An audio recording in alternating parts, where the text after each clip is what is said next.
Авторлық құқықты бұзды. Бүгін веб-контент атты авторлық құқықты қорғайтын бірлестік NS радиосын әртүрлі музыкалық шығармаларды заңсыз иеленді деген айыппен сотқа берген болатын.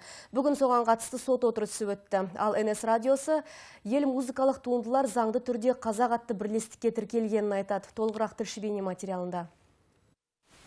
Бүгін Алматы қаласының мамандандырылған ауданаралық экономикалық сотында NS радиосына қатысты сот отырысы өтті. Сотқа келген веб-контент бірлестігі NS радиосынан 4 музыкалық шығарманы рұқсатсыз пайдаланғандар үшін 2 миллиондай айыппұл төлеулерін сұрады. Телерадиокомпания NS заключен лицензионный договор.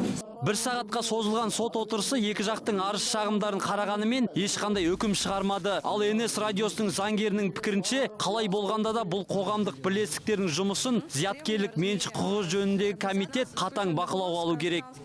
Біздің барлық құжаттарымыз заңды. Бұл жерде веб-контент бірлестігі меншік құқығы жөніндегі комитет бақылауға алу керек. Ал біз қазақ авторлық құқықты қорғайтын бірлестікпен жасалған келісім шартымыз да бар. Сот біздің пайдамызға қарай шешім шығаратынына сеніммен қараймын.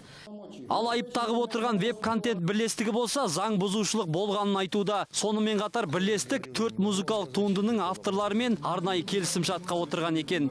Мы считаем, что мы правы. Біздікі дұрыс деп санаймын, барлық құжаттарымыз бар. Бұл жерде біз тағып отырған айып толығымен заңды. Себебі аталмыш әндердің орындаушысы және авторымен компания келісімшартқа отырған. Сондықтан бәрі дұрыс. Айта кетсек, веб-контент бірлестігі NS радиосынан бөлек тағы 8 телерадио компанияны сотқа берген. Осыған байланысты алдағы уақытта 8 сот отырысы өтпек. Ал NS радиосына қатысты соттың шешімі 19 қаңтарда шығады. Сымбат Ғалымбекұлы, Серік Қаржаубаев, Қазақ Ньюс, Алматы.